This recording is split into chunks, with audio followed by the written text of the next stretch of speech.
Please be seated. I didn't know I would have found an oasis in the heart of Kingston, but this is indeed a cozy garden setting the day before Labor Day, when we met for the official unveiling of the bust of Mr. Lyndon Newland, whose contribution and memory we honor today. More on the gentleman anon. The Most Honourable Andrew Holness, Prime Minister of Jamaica. The Honourable Colonel Charles Jr., Minister of Labour and Social Security. The Honourable Olivia Grange, Minister of Culture, Gender, Entertainment and Sport. The Honourable, I'm not seeing Dr. Nigel Clark, I don't think he's with us just yet, but let me acknowledge the Honourable Norman Dunn, State Minister, Ministry of Labour and Social Security. Mrs. Colette Roberts-Risden, Permanent Secretary, Ministry of Labour and Social Security. Mr. St. Patrice Ennis, President of the Jamaica Confederation of Trade Unions. Dr. Andre Henry, Director, Cipriani College of Trinidad and Tobago, and I gather a very dear friend of Minister Colonel Charles. Mr. Colonel Charles Sr., did your dad come in, Minister? Is your father here? Should be coming soon. All right. Ms. Charmaine Daniels, Councillor, Allman Town Division, representing Mayor Andrew Swaby. Mr. Donovan Williams, Member of Parliament for Kingston Central. Mr. Dextroy Martin, Deputy General Secretary, People's National Party, representing Mr. Mark Golding, Leader of the Opposition. And now I want to acknowledge members of the Newland family. There are a number of them here. Mrs. Cara Armstrong Newland, Miss Deborah Newland, Mr. Donovan Newland, Mrs. Elsa Figueroa Newland, and might I just add here, with the Newland, there is Benjamin Newland Zaka, and with Stephen Newland, there is Isaiah Newland, and I think I've covered the entire family. Let me also acknowledge in just a while, but the sculptor, Miss Pamry Dwyer, would like to acknowledge her and her creativity, and Miss Stephanie DeWan, architect. I'm not seeing Miss Daisy Cook, but just in case she came in, I didn't notice. These are the very cozy gathering of cozy people, and we are here today to ask for recognition and remembrance of work that Lyndon Newland did, and of course to ask God's blessings on the occasion. So might I now at this time ask Reverend Astor Carline to say prayer. Right.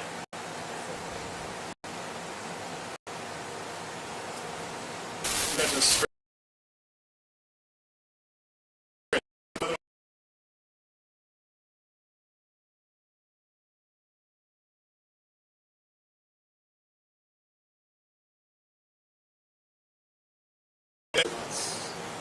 In you we live, in you we move, in you we have our very being. From you we receive all that we need for life and godliness.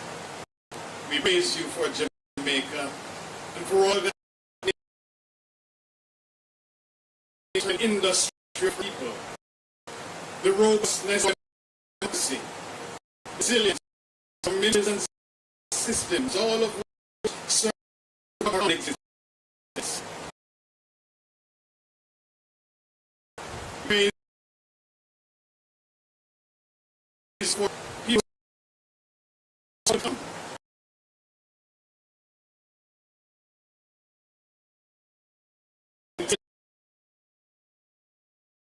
Holy God, without you we can do nothing well. Be among us today and give us a glimpse of what our future can be, and strengthen our commitment to bring that future into reality. Bless this bust that will be unveiled, and give us your grace to remain diligent in the pursuit of justice, in the promotion of peace, and in the practice of neighborliness, so that Jamaica may undergo increase in beauty, fellowship, and prosperity, and play their part in advancing the welfare of the whole human race. We pray these things for Christ's sake. Amen.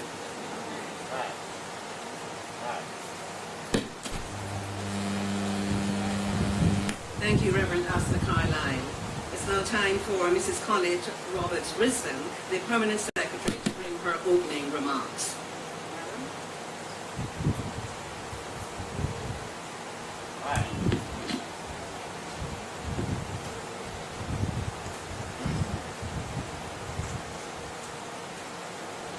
Compare Mrs. Faith Ellington, and I know the acknowledgements have been duly done, but I have to acknowledge the Most Honorable Andrew Holness, Prime Minister. Prime Minister, welcome to the Ministry of Labour and Social Security, and I know you know this ministry and this building long before I did.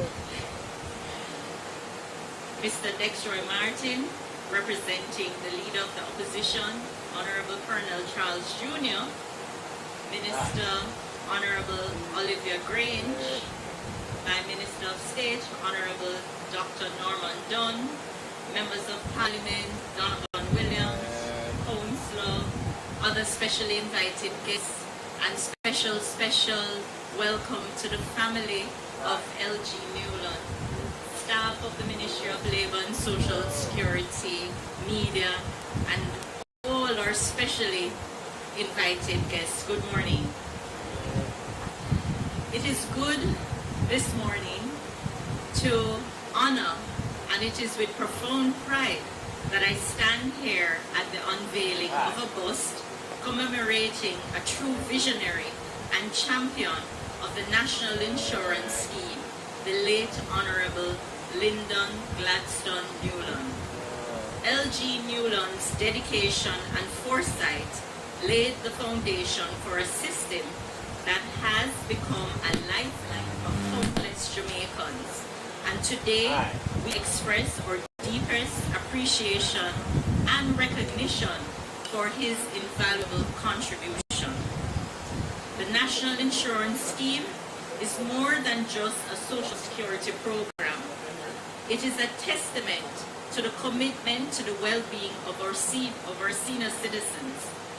For many seniors, the NIS represents a crucial support system, ensuring that they can enjoy their golden years with dignity and security.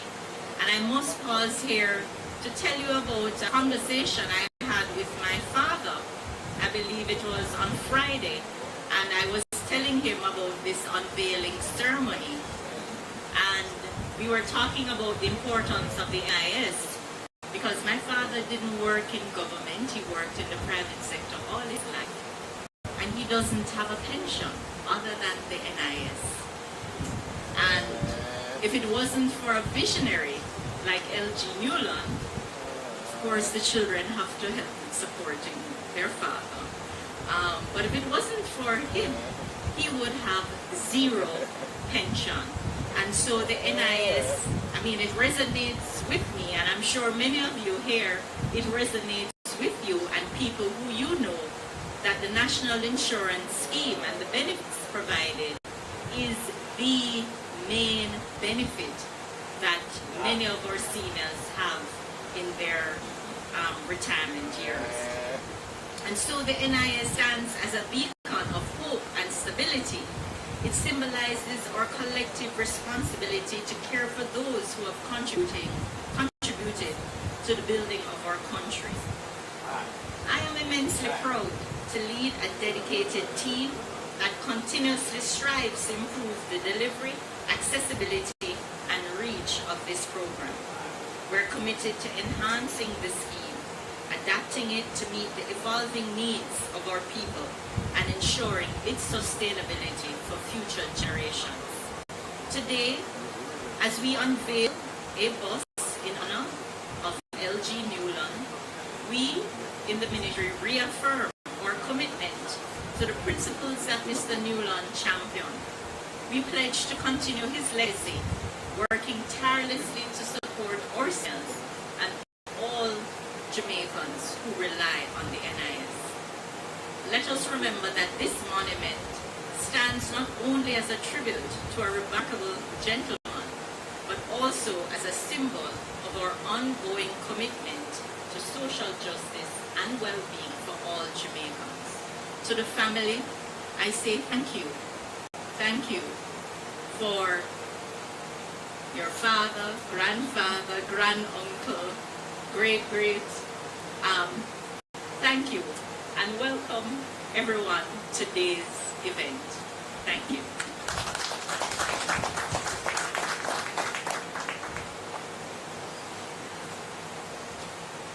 This gentleman we celebrate today wore many hats, and one of them was that of a journalist. And still, you know, I connect with that. He also attended Central Branch Primary School. I also connect with that. But outside of that, his work as a politician and someone who elevated the circumstances of Jamaicans cannot be overstated. So that is so important that we're gathered here today for the unveiling of this bust.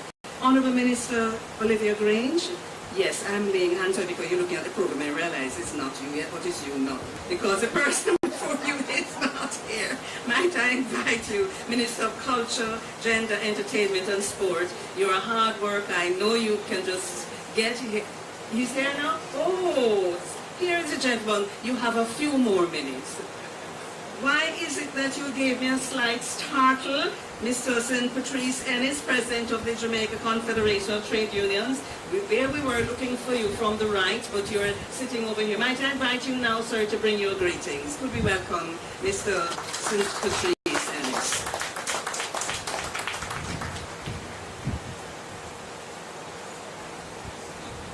Good morning, everybody. Mr. Prime Minister, I would like to infer anything I mean is sitting on the left. I mean, just an easy access. I happen to know you're concerned about I had to address that matter immediately. Madam Chair, Honorable Prime Minister, Minister Vernon Charles Jr., Minister Vernon Charles Jr., Minister Dunn, Minister Oliver Grange, Honorable Ministers, Mr. Lecturer Martin, I do not see you often. I often tell you to sit at the front where you are more visible or where you are.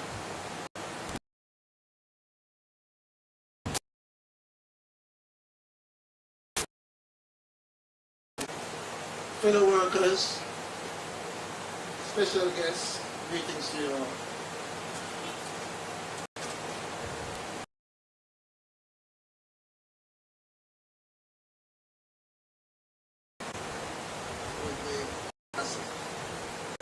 Lyndon Newman as a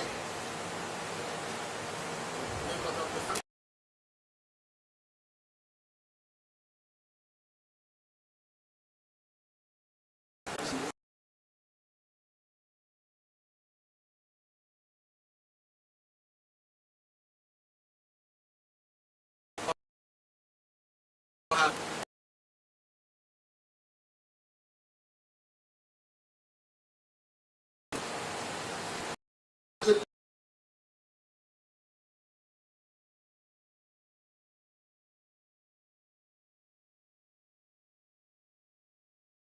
To honor and be who we would consider our colleague. A trade union, we always say one trade union is always a trade union. As you know, Lyndon Newman wasn't only a politician, he was also a member of the Industrial Trade Union, General Secretary, and played a pivotal role in the founding of the Jamaica Labour Party in 1943, preceding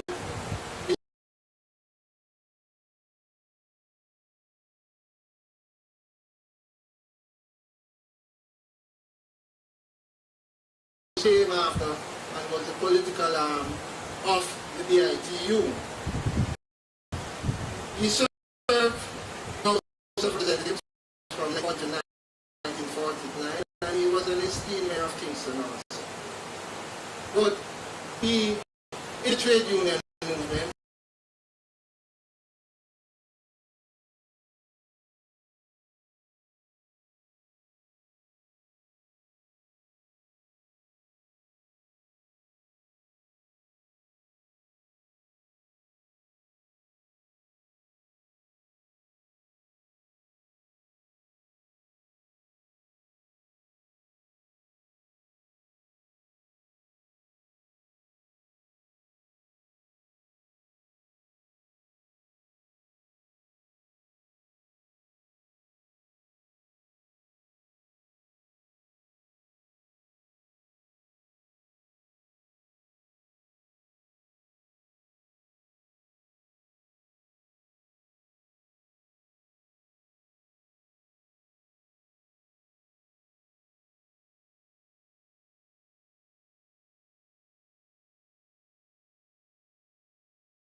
you so much, Miss Faye.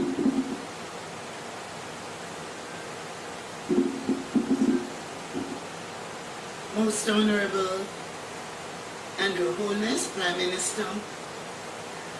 I also want to recognize Councillor Dexter Martin, representing the Leader of the Opposition.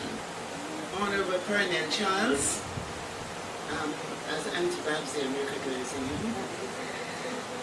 And also Honorable Dr. Norman Dunn. I also especially have to recognize Mrs. Colin Roberts Risden, Permanent Secretary. Of course, Reverend Carlisle, this morning early I tried reaching you. I don't know if you saw the message. Mr. St. Patrice Ennis, President, Jamaica Confederation of Trade Unions. Ms. Portia Magnus, Director, NIS. Special recognition and big up to the Newland family. Ladies and gentlemen, media, good morning. Today, as we gather at the Social Security Division of the Ministry of Labor and Social Security, we are reminded that one of the most formidable and far-reaching aspects of labor and economics is that which focuses on the welfare and well-being of our people.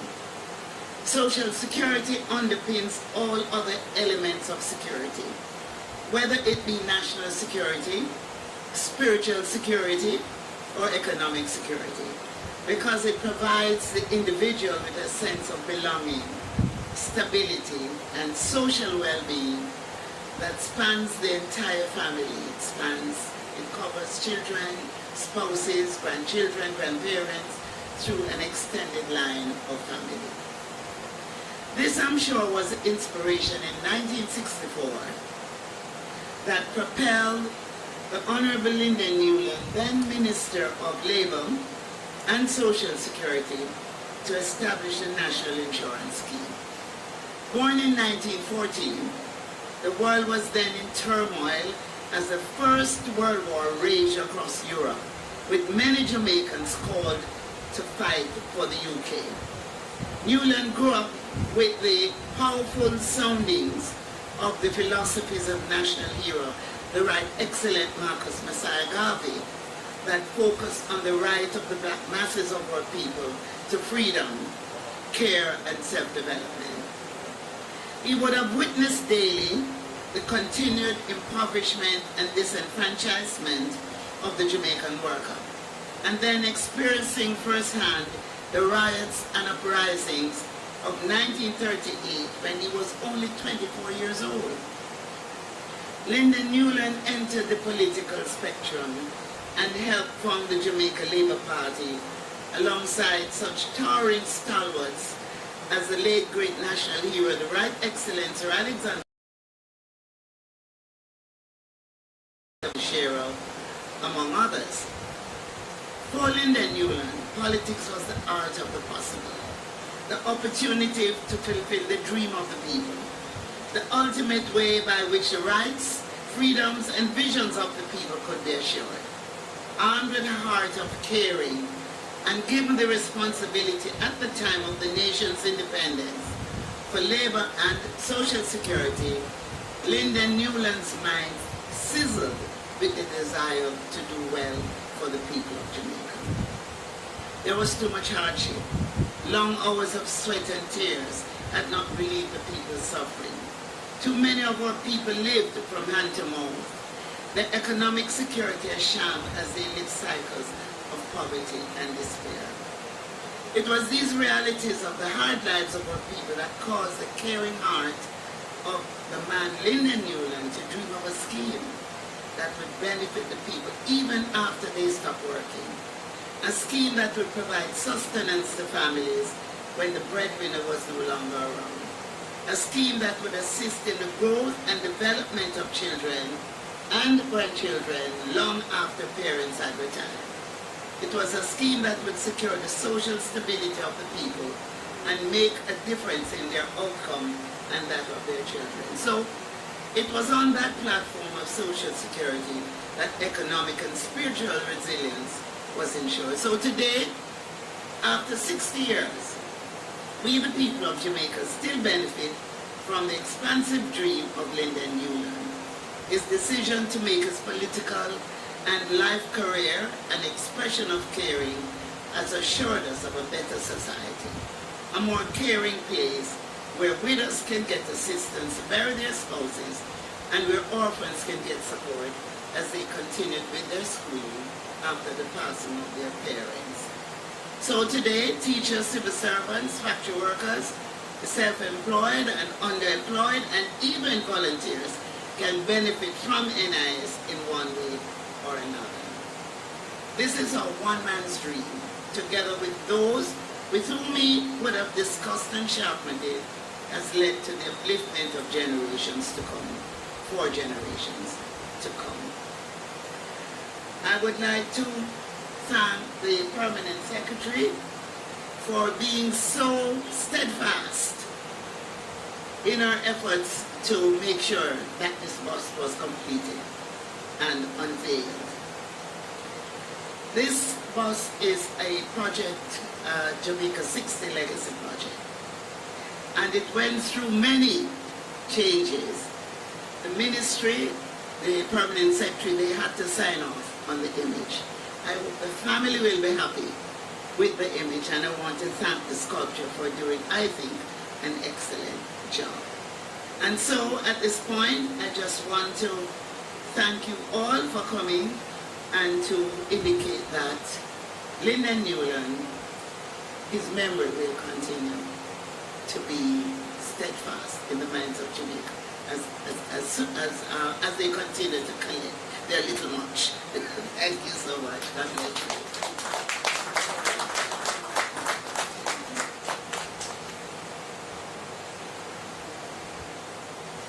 Thank you, Minister, and for your vision in ensuring that this sculpture was done in his honor as part of your legacy, the 60 Legacy Project. Thank you very much.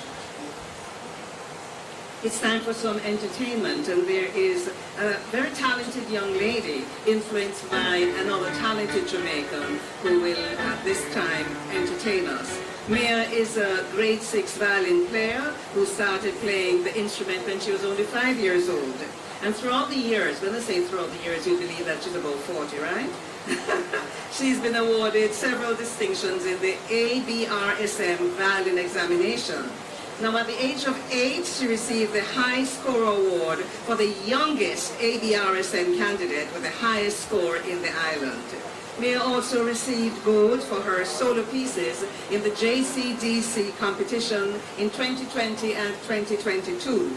With her pieces arranged by her mentor, another great Jamaican, Mrs. Paulette Bellamy. In 2023, she opened the Issa Boys and Girls Champs with one of these arrangements. As a current member of the Immaculate Conception Orchestra, and they really have a wonderful orchestra at that school. And being gifted with audition, Mia enjoys playing all genres of music. Here she is, very tall, very talented, and we're now going to experience her creativity. Could you welcome her?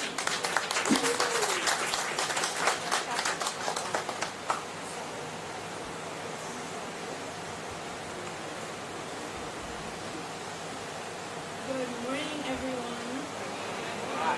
This morning I'm going to be sharing 2 pieces with you. One is the Banana Medley arranged by Paulette Bellamy, and the second will be Jamaica Land of Beauty.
thank you for sharing your talent. And I think it was most appropriate that we heard Deo, because the man we are honoring, Mr. L.G. Newland, is from St. Mary, and St. Mary is a banana parish, or should we say used to be. Dr. Don, still is a banana, but you have Robusta, you have Lakatan, you have Valerie. Okay, me no banana, you know, from country. And Gros Michel, we say Gros Michel. Right, thank you, my very talented young lady, Mayor McIntyre. We're moving along with the program at this time, and the Minister with Responsibility will bring greetings. That's the Honourable Colonel Charles Jr., MP, JP, Minister of Labour and Social Security. Could you join me at the lectern, sir? Thank you so much. I have to try so hard not to say anti-fee. It's so natural. I want firstly to note that when I came here and did not see my father, like any good son, I called my mother. You notice that he walked in before I started to speak. Welcome, sir. Well, thank you to Gloria Charles. Let me acknowledge, of course, our Prime Minister, the Most Honourable Andrew Holness, Mr. Dexter Martin, representing the opposition leader, Minister Grange, with whom we have had so many collaborations for Labour, for Workers' Week. Of course, my Minister of State, Dr. the Honourable Norman Dunn. I see Member of Parliament Williams, Councillor Daniels representing the Mayor, my Permanent Secretary and team, a very substantive team at the Ministry of Labour and Social Security. Mr. St. Patrice Ennis, President of the Jamaica Confederations of Trade Unions, Mr. Colonel Charles Sr., the Chief Ogebe of Agana, who is representing all of the former ministers of Labour and Social Security. I also want to acknowledge the sculptor and architect of the pedestal, Mrs. Dwyer and Miss Dua, respectively. But most importantly, of course, Reverend Carla. But when I heard entertainment, I was hoping, just hoping that Stephen was coming up. Just hoping that we'd be surprised, you know. But let me, I didn't get a chance to come and say hello this morning, but let me, of course, acknowledge Mrs. Cara Armstrong, Miss Deborah and Marjorie Newland, Stephen, family members, all. What an awesome morning. As we look towards the future of this ministry, it is very important for us to, of course, look back and salute those who have permitted us to stand here. And so I am honored, truly honored, to be able to celebrate the life and legacy of a true, real Jamaican legend, Mr. Lyndon Gladstone Newland. His journey from the vibrant town of Port Maria to the halls of government is a journey that exemplifies the true power of service and the impact that one individual can have on an entire nation. So as we reflect on his remarkable life, we are reminded of the profound importance of public service. From his early years as a journalist, investigating and documenting the struggles and aspirations of us Jamaicans, to his pivotal role as a co-founder of the Jamaica Labour Party, LG truly demonstrated an unwavering commitment to improving the lives of his fellow citizens. But I will say that it is during his tenure here as Minister of Labour and National Insurance, as it was then, that he truly left his mark on history. His vision and his leadership gave birth to what we know as the NIS, National Insurance Scheme, groundbreaking initiative that after 58 years continues to provide financial security for countless Jamaican families. He truly transformed the social protection landscape, ensuring that no hard-working Jamaican would ever have to face retirement alone. Today, as we unveil this bust in his honor here at the Ministry of Labour and Social Security, your ministry, we pay tribute to his enduring legacy and the profound impact that he has made on our society. His motto, do unto others as you would have others do unto you, serves as a timeless reminder of the values that we hold dear as a nation. But, Minister Dunn, our work is far from over. I know that our Prime Minister wants us to ensure that as we walk in the footsteps of LG Newland, that we honor his legacy by also reaffirming our commitment to building on his achievement.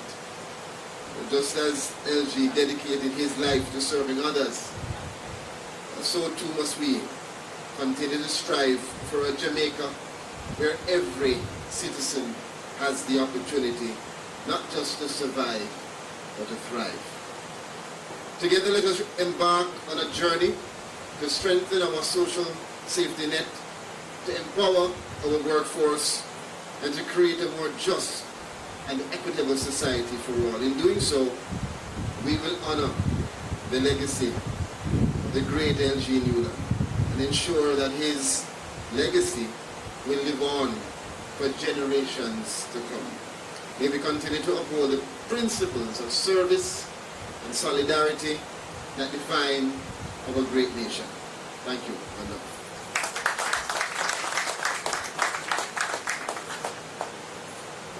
Thank you, Minister Charles.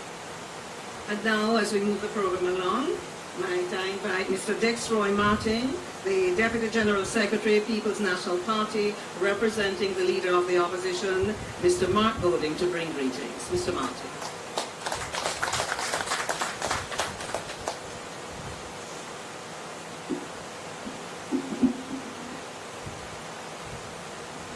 Compare Ms. Faye Ellington, Prime Minister of Jamaica, the Most Honorable Andrew Bones, Minister of Labour and Social Security, the Honorable Colonel Charles Jr., Councillor Charmaine Daniels representing the Mayor of Kingston, Mrs. Colette Roberts Risden, Permanent Secretary in the Ministry of Labour and Social Security, distinguished ladies and gentlemen, happy Workers' Week and a pleasant morning.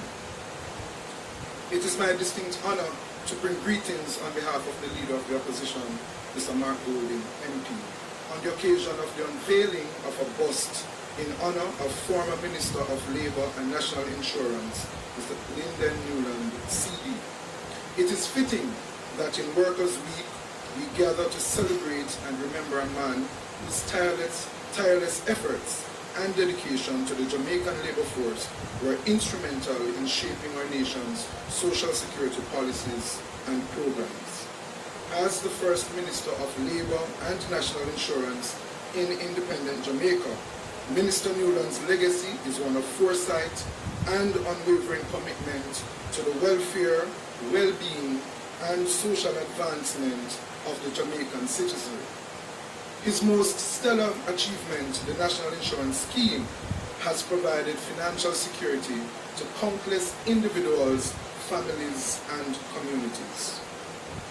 What started out as a pension for old age, special child, orphan, invalidity, widows and widowers to all employees and their family members has expanded to include, though not limited to, employment injury benefits, maternity allowance for domestic workers, special anniversary pension, health insurance, funeral, and other grants.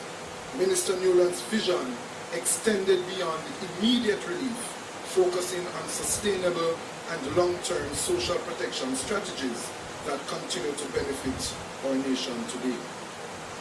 As we unveil this bust in memory of the late minister, let us reflect on his remarkable achievements and be inspired to continue his work, fostering a more inclusive and supportive society for all.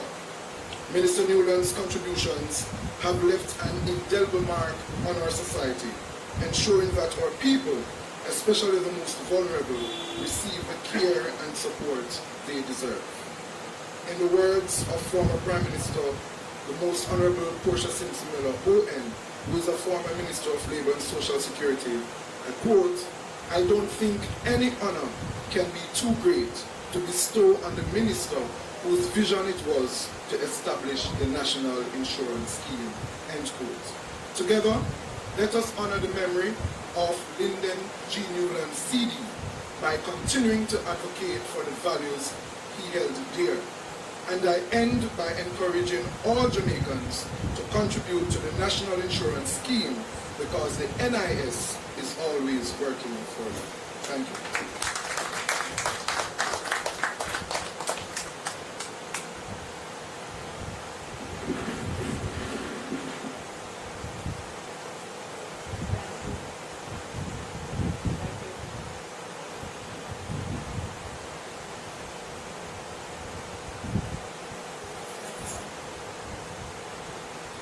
Thank you very much. It's amazing the things that we have had to ensure that we do since COVID. But you know, even before COVID, there were challenges. So in a way, COVID has made us more wise and alert. We have a, where's my sister? Where's Mel? Mel? She has another selection for us. Are you doing more Jamaican folk? Oh, she's going to do, yes, she did say so, Jamaica, Land of Beauty. And the patriotic songs really say so much about us and our culture. And when you listen to them, a number of people have worked on patriotic songs in Jamaica. People like Junior Tucker, not Junior Tucker, you know what I'm talking about? Jimmy Tucker. Yes, so Junior came to my mind. But there's a book, a publication that he's done with a very old book of patriotic songs. So here is one. Mayor is going to share with us Jamaica, Land of Beauty. Listen, well, perhaps you should find the words and look at them because they're very meaningful. Mayor?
I think you're here for a concert. And I think you should applaud her again. I thought I'd read for you the chorus of this Jamaica Land of Beauty poem, which I believe you know. So from riverside to mountain, from cane field to the sea, our hearts salute Jamaica, triumphant, proud, and free. Powerful song, you know. A.L. Hendricks wrote those lyrics, and Lloyd Hall, the great Lloyd Hall, the music. And now, Prime Minister, it's your time in this very important event to address this gathering as we celebrate and observe Workers' Week on the eve of Labor Day. I'd like now to invite our Prime Minister to the lectern to address us, the Most Honourable Andrew Holness, Prime Minister of Jamaica.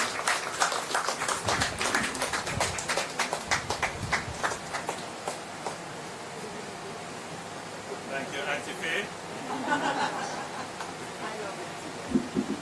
I happen to know that that is the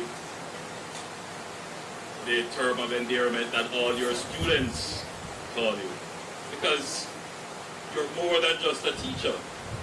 You're that loving aunt that takes care of them. So it's more than just education. It's knowledge, it's love, it's care, it's guidance.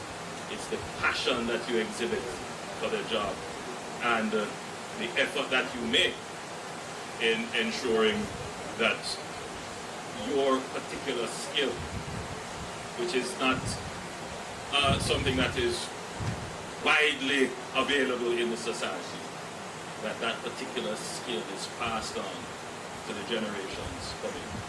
The elocution, the managing and mastery of ceremony. These are special skills that take many years to develop. So I can foresee in the future a bust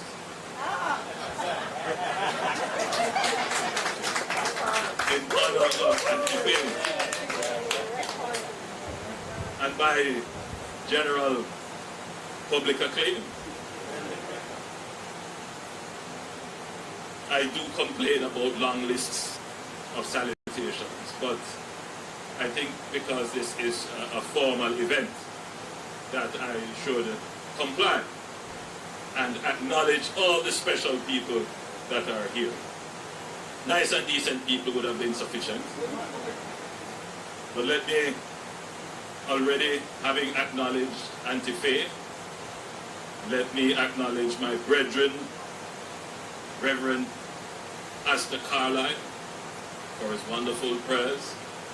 And I meant brethren in the sense of being brothers in the family of Christ. The Honorable Colonel Charles Sr., I'm acknowledging your father first. And of course, the Honorable Colonel Charles Jr. Both ministers, one former, one current, of Labor and Social Security. The Honorable Olivia Babsy Grange, Minister of Culture, Gender, Entertainment, Sports, and everything else. And statues.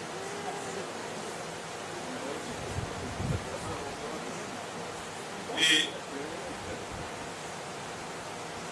Minister of State in this ministry, Dr. the Honorable Norman Dunn. Mr. Dexroy Martin, Deputy General Secretary of the PNP, representing the Leader of the Opposition, and he delivered a very good speech, I thought. Mr. Donovan Williams, Member of Parliament for Central Kingston. Ms. Charmaine Daniels, Councillor for the Almond Town Division, representing His Worship, the Mayor, Andrew Swaby, that is correct. Mrs. Colette Roberts Risden, Permanent Secretary for the Ministry of Labour and Social Security. Mr. Patrice, St. Patrice Ennis, who is now on my right. President of the Jamaica Confederation of Trade Unions. The Newland family.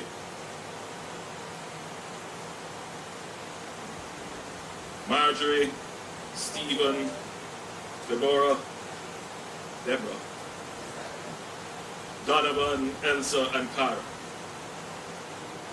Executives who are here from the public sector, distinguished ladies and gentlemen, representatives of the media, the staff of this great ministry who are observing, members of the public who might also be observing, and of course our listeners in social media or in traditional broadcast media.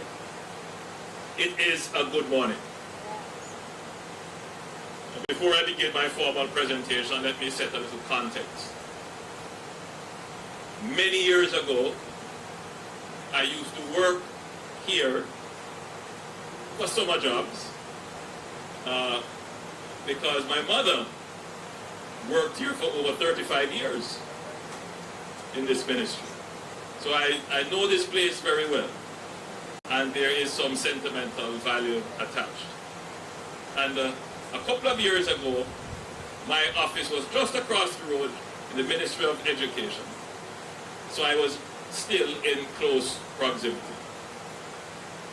And because of my exposure to this area, I began to take an interest in the National Heroes Park and generally in the property around its curtilage. And I developed a concern that this area, when it was originally conceived, should have been an area of the highest national pride. Our parliament should have been in the center of that park. It should have been a true park. All the government ministries and important government entities would have been around it. It was, in effect, designed to be a kind of campus of government activity. It has not turned out to be that for many years, and as governments come and policies change, it did not get the attention that it truly deserves. Sometimes I drive past this area and I'm very disturbed at seeing, and I don't want to say this at this event, it wasn't meant for this event, but since I'm in flight, to see garbage improperly disposed in this area. It is, to me, a significant blot on our national pride, and we must do something about it. And that is why we developed the project to build our parliament and develop this area. I'm saying that because I have here the councillor for the Almond Town Division, and I know the residents here have some concerns. They hear about the plans have been in train, we have engaged them, but there is always some concerns that they may be left out, that change may leave them worse off. And I'm here today to assure them that whatever change will happen, and change will happen in this area, we will improve this area, we will build our parliament, we will build the car park for the Ministry of Finance, we will develop all of these buildings. You know, for decades you can see the urban blight around this area. Are we going to just leave it for many more decades to come? Or are we going to finally do something about it? It really relies on us, the political leaders, whether we are in the Jamaica Labour Party or the PNP, to lead our people towards progress. So yes, there will be persons who are fearful of the change, but if we work together, the people will have the confidence that the change will be better for them. And that is what I think LG Newland represented. So I'm so very pleased to join you here this morning to acknowledge and celebrate the life and work of the Honorable Lyndon G. Newland. Can anybody tell me what the G stands for? Gladstone. LG, affectionately, he was called. You heard that he was born on March 8, 1914 in the lovely town of Port Maria in St. Mary. You heard that he was educated at Central Branch Elementary, and he went to Kingston Technical High School as well. A trade unionist and a politician. LG was a founding member of the Jamaica Labour Party in 1943 and rose to the position of deputy leader in the 1960s.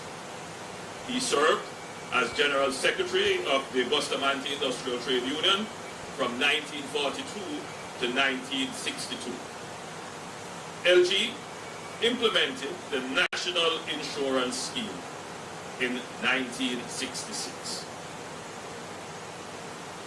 This was a transformative initiative which Jamaicans are still benefiting from today. Prior to embarking on his political career, LG worked as a journalist, as we've heard. He proofread the Jamaica Times Weekly from 1929 to 1936. Then he reported for the Gleaner until 1940 and later became editor of the Jamaica Worker, the BIT newspaper.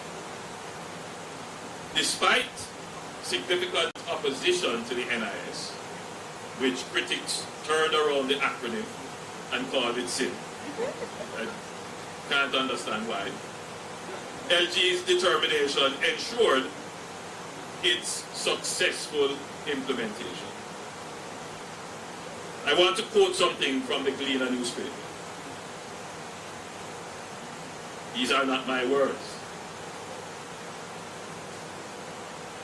It was an editorial entitled Half a Loaf, published in the Gleaner on April 14, 1966. Listen well. The National Insurance Scheme is under attack. Something which should have all the ingredients of national progress and accomplishment has turned sour to a surprising degree. Although the People's National Party accepted the measure in Parliament, citizens should be aware that in the more sordid manifestations of party politics at pre-election time, the Jamaica Labour Party would not be allowed to take unalloyed credit for a major piece of social legislation, perfect or not. So what the right hand of the PNP accepted in Parliament, its left hand of affiliated unionism is sabotaging at the street corners. As I said, these are not my words. This is a Gleaner editorial published in 1966. These are my words, however. The more things change, the more they remain the same. So that was 1966. Some may say that the same political machinations are being practiced even today with attempts to block progress on constitutional reform. But following LG's example, we will not be daunted or deterred. We will continue to seek consensus. We understand, as the editorial said so eloquently, so well put, the sordid manifestations of party politics at pre-election times. That's the reality of our democracy. We understand it, and we will work it through. So I say to Jamaicans, we are not at an end to our attempts for constitutional reform and the movement towards a republic. It is a pre-election time, and so it is that party politics will get involved, but the effort is not in vain. We will continue to seek consensus. This morning, we are not only thankful that LG had the vision to implement the NIS, but the courage and determination to push through and get it done. Today I want to highlight the significance of the National Insurance Scheme in Jamaica. The NIS is a compulsory contributory social security program that covers all employed persons in our country. Administered under the National Insurance Act, the scheme provides vital financial protection against the loss of income due to injury, sickness, retirement, or the unfortunate death of a breadwinner. The NIS serves different categories of contributors. Employed persons, those working in a business that is not their own, self-employed persons, individuals working independently in their own business, and voluntary contributors, individuals who are neither employed or self-employed, but who wish to contribute. So we cover everybody. The NIS offers a range of benefits, which are provided either as pension grants on both a long-term and short-term basis. These benefits include the maternity allowance for qualifying domestic workers, the special child benefit for guardians of children under 18 whose mother is deceased and whose father cannot be found, the orphan benefit, the employment injury benefit, the employment injury disablement benefit, the employment injury death benefit, the invalidity benefit, retirement pension, spouse allowance, widowers benefit, special anniversary grant, funeral grant, and NI Gold, a health insurance plan providing medical coverage for all NIS pensioners with no premium payments required. The NIS is the cornerstone of Social Security in Jamaica, offering crucial support and stability to our workforce and their families. It ensures that in times of need, our citizens have a safety net to fall back on, reflecting our commitment to social justice and the well-being of every Jamaican. An important fact that we don't often note, it's not part of the, well, it is not emphasized when the history of Jamaica is told. But Dexroy, did you know that the NHD was birthed out of the NIS? Yes, so in 1972, I believe, yes, sorry, it was established in 1976 by former Prime Minister Michael Manley. But it was formed as an amendment to the NIS Act. In other words, the seeding of the NHD, the funding for it, came out of the NIS. So in a way, there wouldn't be any NHD without the NIS. So even though it was fought against bitterly, it has turned out to be probably, the most enduring social program that has been established. As I said, it's not a part of the history that is told. I am not here to revise history. I am here to clarify it and make it more reflective and accurate as to what actually happened. Since the introduction of the National Insurance Scheme in 1966, various governments have implemented programs and policies to address the social needs of our people.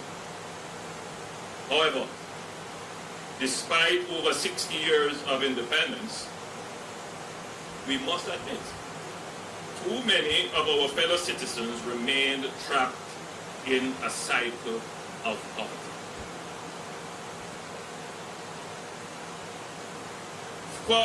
For far too long, generations have endured economic deprivation with little hope for improvement. Without intervention, this cycle will persist, condemning countless individuals and families to a life of despair. And this is why my administration adopts policies not only to assist the vulnerable within our society, but to change and improve the trajectory of our economy so that our people can rise and be prosperous and have their standard of living improved. It is for this reason one of the primary goals of my administration is to establish a stable and robust macroeconomic environment with fiscal certainty. This, my fellow Jamaicans, will support employment and income generation, capital investment, and increased economic activity. Our focus is not on boasting about statistics, and I know sometimes it can come across like that. We are in an invidious position when governments promote what they do. There are those who will say, I don't want to hear that. I don't want to hear that. But then what when you have a good performing government, other than to put its record forward? And the records can't be contested. You know. Record is solid. The record is solid. So we can not brag and boast and be arrogant about it. But we have to place our record in front of the people because it is on the record that people must make a decision. Not on the rhetoric, but on the record. And our strategy, our policies, and our record stand on its own. And when you can't challenge the record, then you start to challenge the personality or the person. And that's what we see emerging. A record as Prime Minister of this country. So, what is our record in trying to ensure that we break this cycle of poverty that we have had? It is indeed a long list of initiatives, but I will put forward a few of them to you for your own judgment. 9 consecutive budgets with no new taxes. So if you're going to talk about ensuring that there is an environment in which people can rise out of poverty, the first thing you want to do is to make sure that people have income. And not just income, but more income. A certain environment where taxes don't take away your income. And this administration has done that. So that is the first basis on which you're going to rise all ships in your economy. We reduced the general consumption tax, and everyone has to pay that from 16.5 to 15%. That was done a few years ago, nobody remembers it. But everyone enjoys the benefit of that reduction even to today. We increased the income tax threshold first to 1.5 million and now to 1.7. Don't worry, I can carry my speech without the bill. We increased the pension relief and the age relief exemptions from 80,000 to 250,000. So this would be for our pensioners, our senior citizens who are still paying tax. They pay less now, they get more money. So if you're talking about dealing with poverty and the risk of falling into poverty, the best way to treat that is to make sure that the individual has more income. We introduced the social pension program in 2001. Yes, let me be specific. When I said we, I take responsibility for all, well, put it here this way. If a pothole is in the road, they blame me. So, if I say we, I mean I'm speaking on behalf of the entire government. Yes, this ministry, the Ministry of Labour and Social Security, introduced the social pension in 2021. providing a guaranteed income for vulnerable Jamaicans aged 75 years and older who were not contributors to the NIS. They didn't have a pension, but now we give them an income even though they weren't contributing. So if you're going to say, how is the administration dealing sectorally with vulnerable groups? You can see what we have done with taxes, with everybody, and then specifically now with targets. So we're trying to ensure that our pensioners, our senior citizens who don't have income, will get access to income. I'm not here to tell you that it's great. No, it's what the country can afford at this time, and as the dividends of the economic gains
children who are growing up in that household can expect to have something bequeathed to them, willed to them, an endowment for them, a trust fund for them.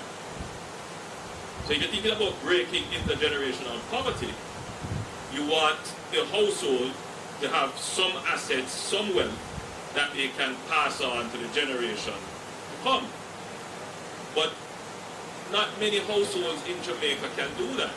Even when they have assets, the assets are not transferable because they may not have titles. And we are working now with the systematic land registration system to ensure that our households can have true assets in the land that they have.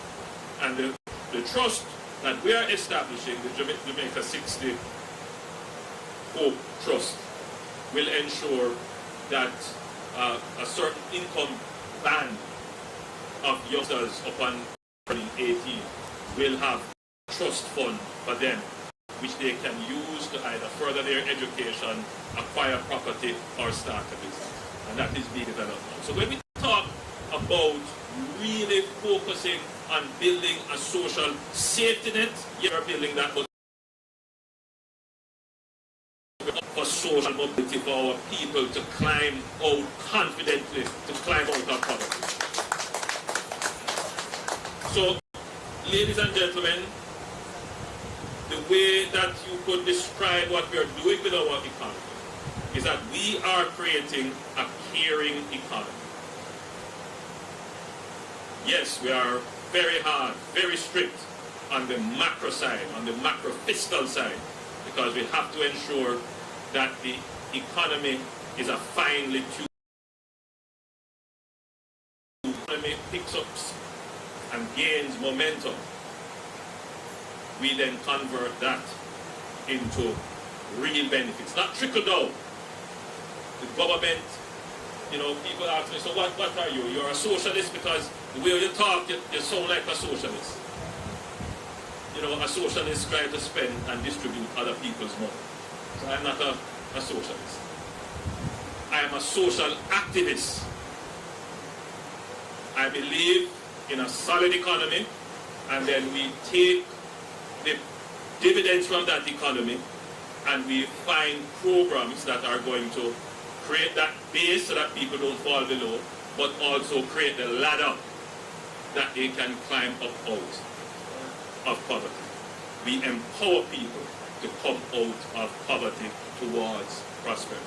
And that is what this administration has been doing. Regardless of whatever narrative is being created, regardless of whatever lies are being told on TikTok and social media that people consume without any context or review, regardless of all the nonsense you hear being spoken of by the opposition and others, the record of this government cannot be challenged. And I say it this way at this event because if LG Newland had buckled under the significant pressure to establish or to scuttle the establishment of the NIS, we would not have this cornerstone of our social protection system today.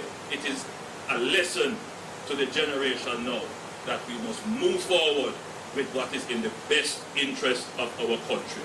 Future generations will thank you. Ladies and gentlemen, it is my great pleasure to be here at the unveiling of the bus for LG Newland.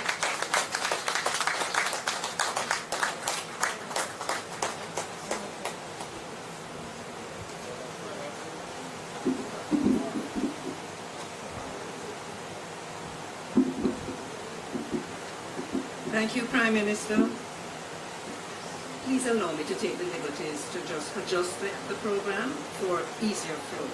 So now I'm going to be reading the citation, after which I'll ask you to make the presentation to a family member. Family member will respond. Then after that, we are going to, Minister Grange is going to come to make a short comment, then we will go to the unveiling. And now the citation. Born March 8, 1914, the late Lyndon Gladstone Newland was a man of many hats. He was a journalist, trade unionist, arbitrator, and politician. Guided by his motto, "Do unto others as you would have them do unto you," he's been described as a consummate gentleman, loyal, and a man of absolute integrity. A son of the soil, he had a fervent desire to elevate the living circumstances of the people of his country. Mr. Newland served as a Minister of Labour and National Insurance from 1962 to 1972. It was in this capacity that he had a most profound experience at a conference of the International Labour Organization, the ILO, in Switzerland. This experience sparked a fire and armed him with new knowledge about Social Security and the avenue through which his dream for his fellow countrymen could be realized. After careful study of the UK system, and with the trust and support of his Prime Minister, Mr. Newland began a journey that would transform the lives of all workers in Jamaica. Doc, as he was affectionately called, was a man who led from the front. Undaunted by the skepticism, jeers, and outright rejection by some members of the public, he held discussions with a wide cross-section of interest groups and garnered the support of academia, trade unions, and some employers, and forged ahead with the tabling of a ministry paper and later a bill on national insurance. The gentle tenacity, quiet determination, and staunch effort of this pioneer led to the dawning of a new day in Jamaica. At a time when the concept of Social Security was a foreign one to this nation, Mr. Newland's resolve led to the passing of the National Insurance Act in 1965 and its enactment 1 year later. His deep desire, dream, and hope for people was realized on April 4, 1966, when the doors of the National Insurance Scheme were opened. In his words, it is designed to help lessen the population of the poor houses, provide people at a certain age with something other than a mere pipe and memories. The first of its kind in the Caribbean, the NIS was envisioned as a national scheme that would provide a pension to all Jamaican workers. The NIS has evolved over the many years and has become a lifeline for many, providing a range of social security benefits. To this son of the soil, Jamaica owes a debt of gratitude. And now a presentation will be made of the citation by the Most Honorable Prime Minister Andrew Holness, and this presentation will be received by Cara Armstrong Newland, great-granddaughter of L.G. Newland.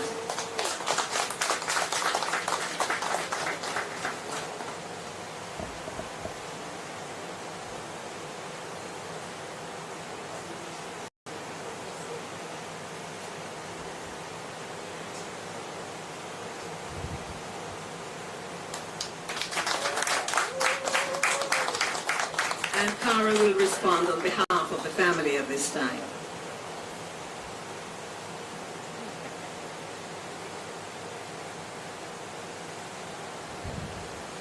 I'm general enough for doing long salutations, but I'll do my best.